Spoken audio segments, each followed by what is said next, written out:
Gold silver अचानक इतने तेज क्यों भागे? क्या ये रैली टिकेगी या फिर आएगा बड़ा करेक्शन? आज जानिए मार्केट के पीछे छिपा सच, गोल्ड सिल्वर में अचानक तेजी की असली वजह। आने वाले दिनों में संभावित लेवल और ट्रेडर्स को किन लेवल्स पर सतर्क रहना होगा, इस पर बात करेंगे पृथ्वी फिनमार्ट के कमोडिटी डायरेक्टर मनोज कुमार जैन से। मैं हूं कमल शर्मा। मनोज जी, आपका स्वागत है मोलतोल में। नमस्कार कमल जी। जी नमस्कार मनोज जी। गोल्ड सिल्वर में अचानक तेजी की सबसे बड़ी वजह क्या दिख रही है आपको? देखिए कमल जी, यहाँ पे पिछले सप्ताह जब यूएस फेडरल रिजर्व ने अपने नवंबर पॉलिसी के जो मीटिंग मिनट्स जारी किए थे, उस समय वहां पे जो फेड के जो मेंबर्स है वो दिसंबर रेट कट को लेकर के डिवाइडेड जो है नजर आ रहे थे और एक मत नहीं थे। उसके चलते हमने पिछले सप्ताह सोने और चांदी में एक अच्छा करेक्शन जो है आते हुए देखा था। लेकिन सप्ताह की शुरुआत में फिर एक बार सोने और चांदी की कीमतों में निचले स्तरों से अच्छी रिकवरी देखने को मिली है। उसके पीछे मुख्य वजह यहाँ पे शुक्रवार को यूएस के जो न्यूयॉर्क के फेडरल रिजर्व के गवर्नर हैं, उनकी तरफ से ये बयान आया था कि दिसंबर में जो ब्याज दरों में कटौती देखने को मिल सकती है। उसके बाद फिर जो है कल वहां पे यूएस में जो सैन फ्रांसिस्को फेड के जो गवर्नर है, उन्होंने भी दिसंबर पॉलिसी मीटिंग में ब्याज दरों में कटौती की वकालत की है। तो जो फेड का दिसंबर मीटिंग में ब्याज दरों में कटौती की संभावनाएं नगण्य होती हुई नजर आई थी, वो फिर से एक बार वहां पे प्रबल होती हुई नजर आई है। तो उसके चलते सोना और चांदी फिर एक बार निचले स्तरों से अच्छी बढ़त जो है वो दिखाते हुए नजर आए हैं कमल जी। तो मनोज जी, क्या ये रैली फंडामेंटल सपोर्ट पर है या सिर्फ कवर्स मानी जाए? देखिए यहाँ पे यूएस शटडाउन के बाद यूएस के जो इकोनॉमिक आंकड़े अब धीरे धीरे जारी होना शुरू हुए हैं।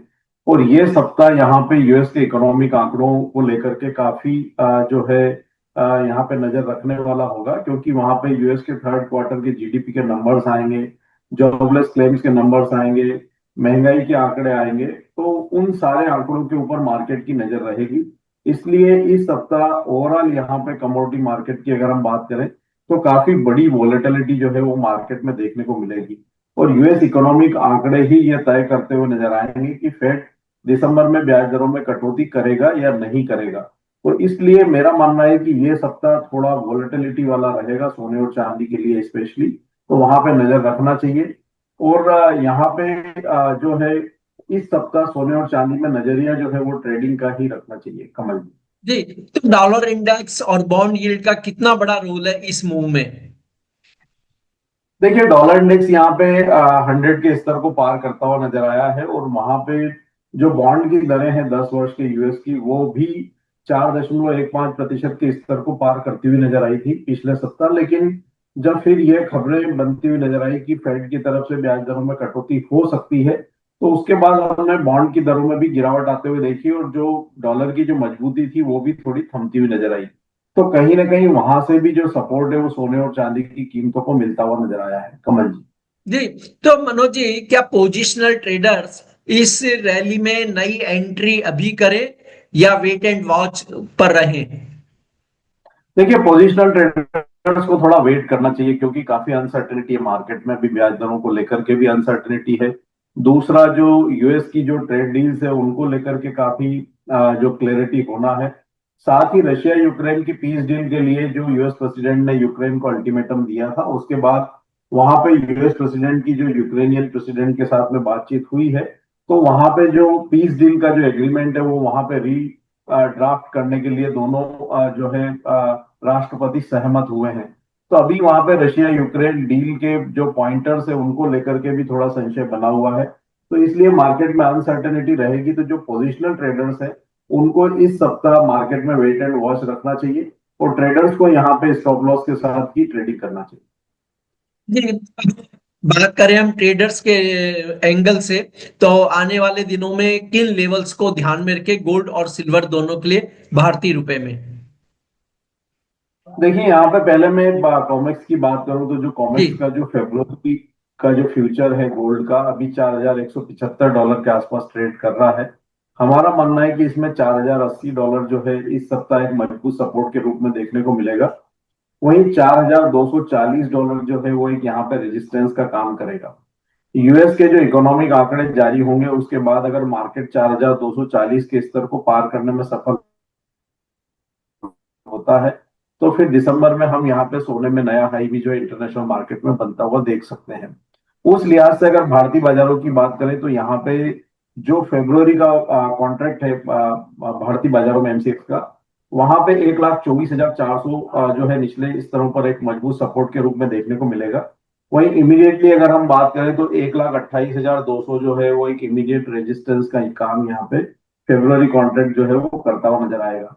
कीमतें अगर 1,28,200 के स्तर को पार करने में सफल होती है तो फिर हम वहां पे फिर से कीमतों को 1,31,000 1,32,000 तक आते हुए देखेंगे। तो यहाँ पे ट्रेडर्स को 1,24,400 के सपोर्ट्स लेवल्स पर नजर रखना चाहिए गोल्ड के फरवरी कॉन्ट्रैक्ट की अगर मैं बात करूं तो। और कोई भी डिप मिलता है तो वहां पे बाय की रणनीति बना के चल सकते हैं 1,24,400 के नीचे के स्टॉप लॉस से।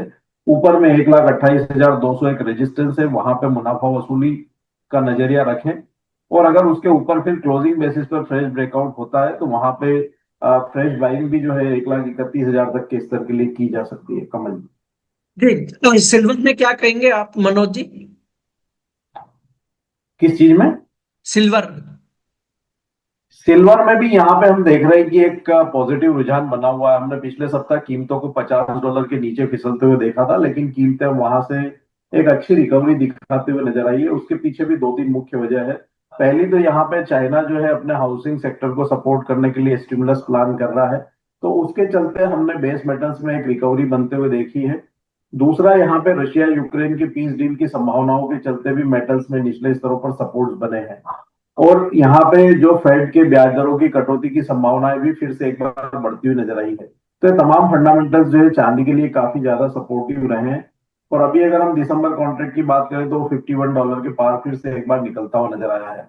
भारतीय बाजारों में भी जो चांदी का मार्च का वायदा है, हम देख रहे हैं कि 1,61,000 के स्तर के आसपास कारोबार यहाँ पे कर रहा है।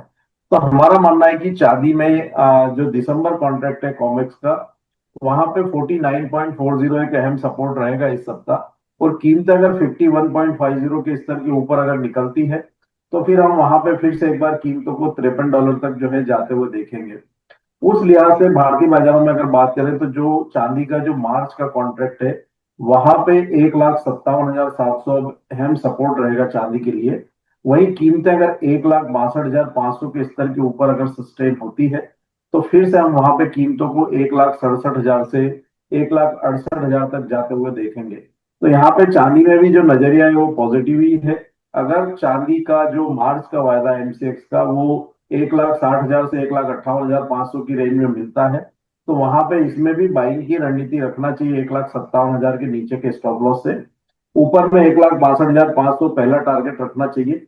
और उसके ऊपर अगर कीमतें सस्टेन होती है तो फिर वहां पे पोजीशन को जो है वो कैरी किया जा सकता है लॉन्ग की पोजीशन को। और ऊपर में फिर से हम एक बार वहां पे 1,67,000 तक के जो स्तर है वो आते हुए देख सकते हैं। लेकिन ये सप्ताह काफी वोलेटाइल रहने वाला है क्योंकि यूएस के जो इकोनॉमिक आंकड़े हैं वो यहाँ पे जारी होंगे और उसके चलते मार्केट में उठापटक काफी ज्यादा रहेगी। तो जो ट्रेडर्स है वो पोजीशन सीमित रखें और स्टॉप लॉस के साथ ही ट्रेड करें तो ज्यादा बेहतर हो।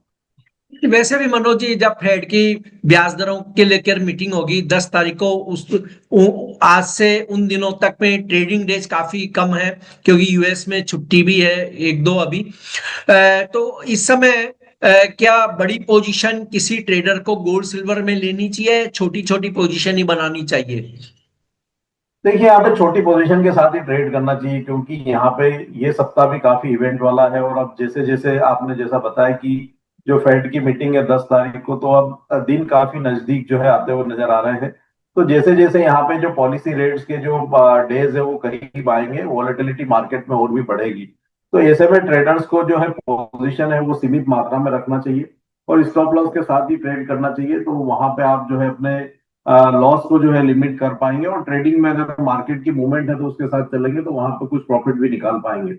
तो सीमित पोजीशन के साथ ट्रेड करें और स्टॉप लॉस के साथ ही करें तो ज्यादा बेहतर होगा। हमारा मानना है कि फेड का जो दिसंबर की पॉलिसी मीटिंग है उसके बाद मार्केट में काफी कुछ क्लैरिटी होती है नजर आएगी क्योंकि जो यूएस के जो इकोनॉमिक आंकड़े हैं वो भी काफी मात्रा में यहाँ आ चुके होंगे। रशिया यूक्रेन पीस डील को लेकर के भी काफी कुछ क्लैरिटी यहाँ पे होती हुई नजर आएगी। और हो सकता है कि भारत और अमेरिका की जो ट्रेड डील है उसको लेकर के भी काफी कुछ यहाँ पे क्लैरिटी होती हुई नजर आए। तो 10 दिसंबर तक मार्केट में यहाँ काफी कुछ जो है क्लैरिटी होती हुई नजर आएगी, और उसके बाद एक डायरेक्शन जो है वो मार्केट को मिलता हुआ नजर आएगा। तो तब तक यहाँ पे ट्रेडर्स को थोड़ी सतर्कता के साथ ही ट्रेड करना चाहिए। समझ तो जी मनोज जी, आपका कोई डिस्क्लेमर? सोने और चांदी के फ्यूचर्स मार्केट में हमारी कोई पोजीशन नहीं है। समय समय पे रिकमेंडेशन के चलते हमारे क्लाइंट्स की इनमें पोजीशन हो सकती है। कोई भी ट्रेडर या निवेशक सोने और चांदी के फ्यूचर्स मार्केट में कोई भी रणनीति बना रहे हैं तो अपने वित्तीय सलाहकार की सलाह से ही बनाएं और स्टॉप लॉस के साथ ही ट्रेड करें। जी, आपका धन्यवाद, शुक्रिया मनोज जी।